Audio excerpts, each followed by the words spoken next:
ছিলেন কাফের। কাফের তো কোশ্চেন কালো নয়, কাফের নন তিনি। তাকে ফাসেক কেউ বলতে পারে, আমি বলছি না, কিন্তু কাফের তিনি নন।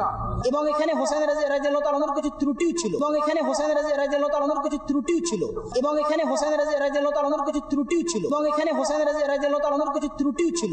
তবে এই ক্ষেত্রে হুসাইন রাদিয়াল্লাহু তাআলা আনহুর যে ভুল ছিল না এ বিষয়টাও বলা যায় না। তবে এই ক্ষেত্রে হুসাইন রাদিয়াল্লাহু তাআলা আনহুর যে ভুল ছিল না এ বিষয়টাও বলা যায় না। তবে এই ক্ষেত্রে হুসাইন রাদিয়াল্লাহু তাআলা আনহুর যে ভুল ছিল না এ বিষয়টাও বলা যায় না। আবার হুসাইন রাদিয়াল্লাহু তাআলা আনহুকে হত্যা করার পিছনে ইয়াজিদকে যেভাবে উপস্থাপন করা হয় এই ঘটনাটা সম্পূর্ণ বানোয়াট এবং ভিত্তিহীন। যে ক্ষমতায় যে আসে তাকে মেনে নিতে হয়, এই জন্য ইয়াজিদকেও আমরা খলিফা মনে করি। ইয়াজিদ তো কাফের না। আমরা অনেক সময় ইয়াজিদকে একেবারে কাফের পর্যন্ত বলে ফেলি। যখন ইয়াজিদের সামনে উপস্থিত করা হলো হোসাইন রাদিয়াল্লাহু তাআলা আনহুর মাথা, ইয়াজিদ কাঁদতে থাকে আর বলতে থাকে, আমি তো নবী পরিবারের হোসাইনকে শহীদ করতে বলি নাই। হযরত ইয়াজিদের জন্ম হয়েছিল 26 হিজরিতে, হযরত ইয়াজিদকে খেলাফত দেওয়া হয়েছে 60 হিজরিতে। হযরত ইয়াজিদকে কাফের বলা যাবে কিনা? ইয়াজিদ কাফের ছিলেন কিনা? না, তিনি কাফের ছিলেন না, তিনি মুসলমান ছিলেন। ইয়াজিদকে লানত করব কিনা? না, আমরা তাকে লানত করব না, কোরআন হাদিস দ্বারা স্পষ্ট বর্ণিত হয়েছে। হুসাইন রাদিয়াল্লাহু তাআলা আনহুকে যেখানে কতল করা হয়েছে সেখানে তিনি উপস্থিত ছিলেন না, এবং সেই কতলের ব্যাপারে তার রেজামন্দিও ছিল না, সন্তুষ্টিও ছিল না। সুতরাং তিনি মুসলমান, তাকে কাফের বলা যাবে না। ইয়াজিদ ইবনে মুআবিয়া রাদিয়াল্লাহু তাআলা আনহুর রাজত্বতে কারবালার মাঠে হোসেনের শহীদকে সমর্থন জানানো বা তার জন্য দুঃখ বেদনা প্রকাশ করা এইগুলি নেহায়াত অন্যায়। এরকম অন্যায় কাজকে, ন্যাক্কারজনক, নোংরা, হারাম, নাজায়েজ কাজকে ইসলাম কখনো সমর্থন করে না। আর কখনো মনে করবেন না যে হোসেনের শহীদের এই ঘটনাটি মুহররমের 10 তারিখের সাথে সম্পৃক্ত। মুহররমের 10 তারিখের সাথে এই হোসেনের শহীদের 10 তারিখের কোনো সম্পর্ক নাই। তাকদীর বশত এই কারবালার মাঠের ঘটনাটা মুহররমের 10 তারিখেই ছিল, যার কারণে মানুষ ইতিহাসকে এলোমেলো করে দিয়েছে। ইয়াজিদ ইবনে মুআবিয়া রাদিয়াল্লাহু তাআলা আনহুর উপরে অনেক কিছু আপত্তি তুলেছে, ঘটনা ঠিক নয়। ইয়াজিদ ইবনে মুআবিয়া রাদিয়াল্লাহু তাআলা আনহুর এই কাজে কোনো হাত ছিল না, এই কথাই ঠিক। আমাদের সমাজে অনেক আলেম ইয়াজিদকে কাফির বলেন, এ কথা কি ঠিক? সঠিক না। যদি সে কাফির হতো বায়াত করতেন, জীবন চলে যেত, কিন্তু বায়াত করতেন না। আল্লাহর কসম, একজন সাহাবী বায়াত করতেন। উপস্থিত সাহাবীদের মধ্যে সবাই বায়াত গ্রহণ করেছেন, শুধু হোসেন ইবনে আলী রাদিয়াল্লাহু আনহু বায়াতের কথা স্বীকার দেননি। কিন্তু হোসেন ইবনে আলী রাদিয়াল্লাহু আনহুর বক্তব্য আমি আজকে বলতে বলেছি। তিনি বলেছেন, আমাকে ইয়াজিদ ইবনে মুআবিয়ার কাছে নিয়ে যাও, তার হাতে হাত রেখে আমি বায়াতের স্বীকৃতি দেব। না ভাই, ইয়াজিদকে আহলুস সুন্নাহ জামাতের কেউ কাফের হয়ে গেছে এটা বলে না। ইয়াজিদকে কাফের বলা এটা বিদাতিরা কাফের বলে। ইয়াজিদকে কাফের বলা এটা বিদাতিরা কাফের বলে। ইয়াজিদকে কাফের বলা এটা বিদাতিরা কাফের বলে। কেউ যদি খুন করে তাহলে কি কাফের হয়ে যায় নাকি? খুনিদের বিচার কেউ যদি না করে তো কাফের হয়ে যায় নাকি? ইয়াজিদ সম্পর্কে আমাদেরকে জানতে হবে, জরুরি নাই। আমরা তাকে কাফেরও মনে করব না, যে ইয়াজিদের ব্যাপারে আমরা চুপ থাকবো। ইয়াজিদ ইবনে মুআবিয়া একজন সালেহ নেককার মানুষ, একজন ন্যায়পরায়ণ শাসক। তিনি মুসলমানদের একজন শাসক ছিলেন, একজন বাদশাহ ছিলেন। তার ব্যাপারে ভালো কথাবার্তা যেমন আছে, খারাপ কথাবার্তাও আছে। ওয়ালাম ইয়াকুন কাফেরান, তাকে আমরা কাফের বলবো না। তাকে গালিগালাজ করে আমরা লানাত। তার 3 বছরের রাজত্বে 3টে আকাম হয়েছে। প্রথম বছরে ইমাম হুসাইন শহীদ হয়েছেন কারবালায়, তার বংশের অনেক মানুষকে নির্মমভাবে হত্যা করা হয়েছে।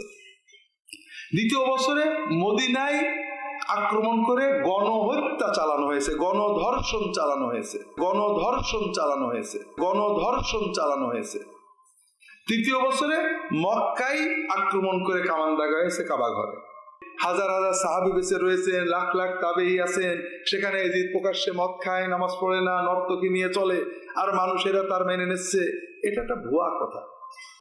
তিনি প্রকাশ্যে মদ খেতেন, নামাজ পড়তেন না, এগুলো মিথ্যা। তিনি আমাদের দেশের রাজনৈতিক নেতাদের মতোই একজন শাসক ছিলেন। আলেম ওলামাদের ভালোবাসেন, শ্রদ্ধা করেন। ক্ষমতার প্রতিদ্বন্দ্ব হোসেনের মাথা নিয়ে কিছুটা বেয়াদবি করেছিল ওবাইদুল্লাহ বিন জিয়াদ, তার প্রতিবাদ করেছিলেন 2 জন সাহাবী যারা উপস্থিত ছিলেন ওখানে। এই যে বাংলাদেশের হুসনি দালান, এই যে বাংলাদেশের হুসনি দালান, এই যে বাংলাদেশের হুসনি দালান, এরা যে বর্ণনাগুলো নিয়েছে সেগুলো হলো ইয়াজিদ কাফের, মুরতাদ, যত অন্যায় এবং অনাচারের সীমা লঙ্ঘন করেছিল ইয়াজিদ, এমনকি ইয়াজিদকে কাফেরও বানা হলো। কাফের মোরতাদ ইয়াজিদ হুসাইনকে হত্যা করে, সেই আবু মেখনাফের বর্ণনাগুলো আমাদের দেশের এই যে পীর মুর্শিদরা এবং ওই যে মোহাম্মদী ইসলামের লোকেরা, মোহাম্মদী ইসলাম তো বলা যায় না, এদেরকে মোহাম্মকি ইসলাম, এদের মোহাম্মদের সাথে কোনো সম্পর্ক থাকতে পারে না। হুসেন একবারও বলে নাই, হুসেনের পরিবার ফ্যামিলি যাদেরকে হত্যা করা হয়েছে তারাও একবার বলে যায় নাই যে ইয়াজিদ কাফের, ইয়াজিদ মুশরিক, ইয়াজিদ খারাপ, এটা বলে যায় না। তো যত মুসলমান ছিল সিরিয়ায় সবাই একচেটিয়া ইয়াজিদকে মেনে নিল খলিফা, কোনো দ্বিধাদ্বন্দ্ব নাই, কোনো সমস্যা নাই। তখন যারা কাফের মুশরিক তারাও এক ধরনের মুসলমান। আর ইয়াজিদ কাফেরও ছিল না যে তাকে কাফের বলবেন। যারা কাফের বলছে অবশ্যই তারা কাফের, কোনো সন্দেহ নেই, কারণ মুসলিমকে কাফের বলা সে নিজে কাফের হয়ে যায়।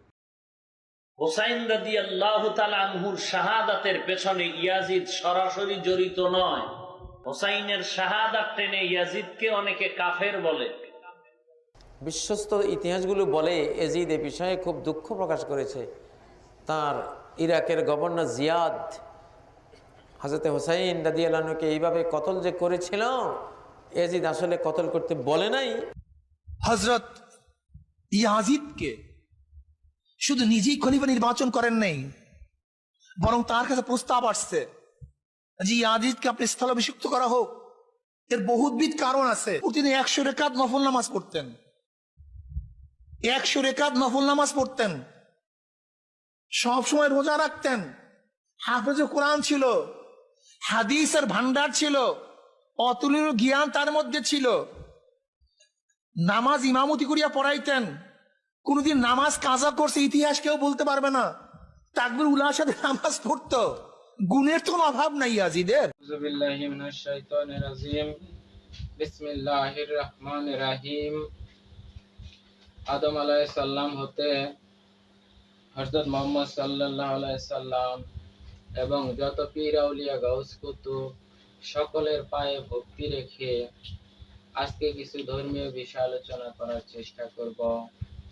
বর্তমানে বাংলাদেশের অসংখ্য আলেম নামধারী ইহুদির দালাল, খ্রিস্টানের দালাল, এরা ইয়াজিদকে বর্তমানে মুসলমান হিসেবে, ইয়াজিদকে বর্তমানে মানুষের মাঝে, সমাজে, রাষ্ট্রে মুসলমান হিসেবে প্রতিষ্ঠা করার জন্য সর্বাত্মকভাবে চেষ্টা করে যাইতেছে। যারা ইয়াজিদকে মুসলমান বলে, যারা ইয়াজিদকে মুসলমান বলে, তাদেরকে এনায়েতুল্লাহ আব্বাসী যে পীর সাহেব, উনি বলেছে পায়ের জুতা খুইলা গালের মধ্যে বাইরানোর জন্য। আমি বলবো এই ইয়াজিদের যে সন্তানগুলি বাংলাদেশে রয়েছে, বর্তমানে যে ইয়াজিদের বেজরমা সন্তানেরা ইয়াজিদকে মুসলমান হিসেবে প্রতিষ্ঠা করার চেষ্টা করতেছে, যারা নাকি আমার নবীর বংশকে ধ্বংস করেছে, হাসানকে বিষ পানে হত্যা করেছে ইয়াজিদ, মদিনাতে মদিনার নারীদের উপরে অমানবিক ভাবে অত্যাচার করেছে এই ইয়াজিদের বাহিনী, এবং হাসানকে কারবালায় শহীদ করেছে। আর সেই ইয়াজিদকে বর্তমানে বাংলাদেশের কিছু আলেম নামধারী ইসরায়েলের থেকে টাকা খাওয়া হারামখোর, জেনাখোর, মাতাল, চোর, বাটপার, এরা সেই ইয়াজিদকে মুসলমান হিসেবে প্রতিষ্ঠা করার চেষ্টা করতেছে। আর আমার হাসানকে বলতেছে তার ভুল ছিল। কত বড় নাফরমান! এনায়েতুল্লাহ আব্বাসী বলেছে এদেরকে জুতা দিয়া পিটানোর দরকার। আমি বলমু এদেরকে খালি জুতা দিয়া পিটাইলে হবে না, জুতার নিচে মুরগির এক জাতীয় গু আছে, গন্ধ করে, ওই গু লাগাইয়া এদের মুখের মধ্যে বাইরেইতে হবে। কারণ এরা হইলো হারামখোর, এরা হইলো জারস। যে জারজেরা, যে আলেম নামধারী জারস, তারাই একমাত্র বলবে আমার হাসানের ভুল ছিল। যারা নাকি নবী বলে দিয়েছে জান্নাতের যুবকদের সর্দার হাসান হুসাইন, তাদের ভুল আছিল। আর এজিদ মুসলমান, যে এজিদ মুসলমানের আমার নবীর বংশকে ধ্বংস করার মূল কারিগর, আর তাকে বর্তমানে মুসলমান বলতেছে, কেউ আল্লামা বলতেছে। কাফের বলা যাবে না, এজিদকে যে কাফের বলবে সেই কাফের হয়ে যাবে। তাহলে বাংলাদেশের মুসলমানদেরকে আহ্বান জানাবো, আপনারা একটু চোখ খোলা রাখেন, আপনারা চোখ দিয়ে দেখার চেষ্টা করেন। চোখ থাকতে অন্ধ হইেন না, কান থাকতে কানে না শোনার ভান করিয়েন না। যারা বড় বড় আলেম নাম দিয়া ওয়াজ মাহফিল করে বেড়াইতেছে, মসজিদের মেম্বারে বসে ইয়াজিদকে মুসলমান বলে ঘোষণা দিতেছে, আপনারা কোন লজ্জায় কোন শরমে ওই ইমামকে টাকা দেন? আপনাদের লজ্জা করে না? আপনাদের তো লজ্জা থাকা উচিত। যারা নাকি ইয়াজিদকে মুসলমান বানিয়েছে, যে নাকি আমার নবীর বংশকে ধ্বংস করেছে, যে নাকি কাবা ঘরের আসওয়াদ পাথরকে 3 টুকরা করেছিল ইয়াজিদের হুকুমে। বর্তমানে আমাদের কাবা ঘরের যে আসওয়াদ পাথর, সমস্ত হাজিরা যে পাথরে চুমা খায়, সেই পাথরকে 3 খণ্ড কে করেছে? ইয়াজিদের হুকুমে সেই পাথরকে 3 খণ্ড করেছে। আপনি আসওয়াদ পাথরে যে চুমা খান, আবার ইমরানের মসজিদে ইয়াজিদের মুসলমান হিসেবে বক্তব্য দেয়, আন্নে হে মোল্লারে টাকা দেন। আপনি কিসের মুসলমান? আপনি কিসের মুসলমান? আপনি তো কাফেরের থেকেও নিকৃষ্ট, কারণ মুনাফিক কাফেরের থেকেও নিকৃষ্ট। আপনার তো মুনাফিক। তাই আমরা যারা মুসলমান আছি, আমরা যেন চোখ কান খোলা রাখি। এই হারামখোর ইসরায়েল ইহুদি খ্রিস্টানের দালাল, জেনাখুর, মসজিদে জেনা করে, হারামখোর, মাতাল মোল্লা, এদের কথা যেন আমরা না শুনি। যে মোল্লা বলবে মসজিদে দাঁড়াইয়া যে ইয়াজিদ মুসলমান ছিল, ওই মোল্লাকে মসজিদ থেকে থাপড়াইতে থাপড়াইতে বের করে দিবেন, যদি আপনারা ইমানদার হন। আর যদি আপনারা মুনাফিক হয়ে থাকেন, ওই ইমামের পিছনে আপনারা নামাজ পড়বেন এবং ইমামকে অর্থ দিয়া, বেতন দিয়ে, টাকা দিয়ে সহযোগিতা করবেন। আর যদি প্রকৃত মুসলমান হন, এই ইয়াজিদের বংশধর বাংলাদেশে যেগুলা আছে, এদেরকে দেখা মাত্রই এদেরকে দৌড়ানির উপরে রাখবেন, এদেরকে সবসময় দৌড়ের উপর রাখবেন।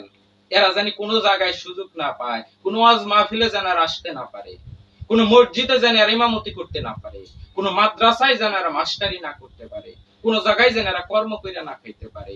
যারা ইয়াজিদকে মুসলমান বলে আর আমার হাসানকে যারা ভুল বলে আখ্যায়িত করে, এই বলে আমার কথা শেষ করছি। সকলকে ধন্যবাদ। আসসালামু আলাইকুম ওয়া রাহমাতুল্লাহি ওয়া বারাকাতুহু।